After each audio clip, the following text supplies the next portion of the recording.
Shake it.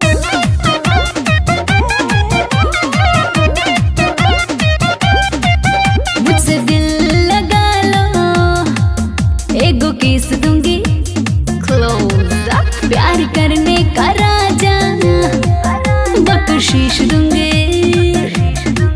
मुझसे दिल लगा लो, एगो किस दूंगी, प्यार करने का राजा बख्शीश दूंगी।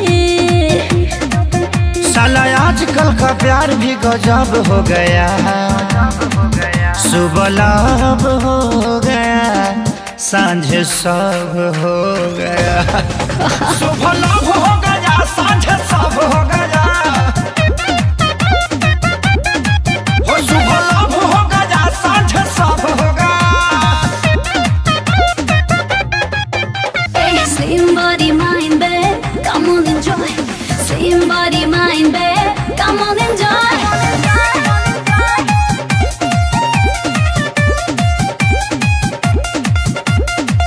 आजकल की लड़की गांव चाहे शहर की, सच्चा प्रेम कहाँ करती है? अरे करती है। व्हाट्सएप पे होती है चैटिंग, हाँ।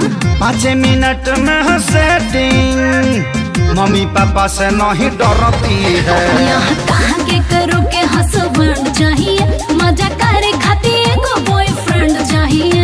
पता चलता नहीं कहाँ कैसे कब हो गया, सुबह लाभ हो गया, सांझ सब हो गया। सुबह लाभ हो गया, सांझ सब हो गया, हो सुबह लाभ हो गया, सांझ सब हो गया। मेरी ठाट बाट है देसी, तेरे नखरे हैं विदेशी, अपनी कैसे चलेगी बेबे? तू हाफ पैंट वाली, मैं लुंगी पहनू खाली, तेरी दाल ना गलेगी बेबे। ना बेमतलब के भाषण दे, आके सीधे चुमा ले, टाइम ना ज्यादा वेस्ट कर।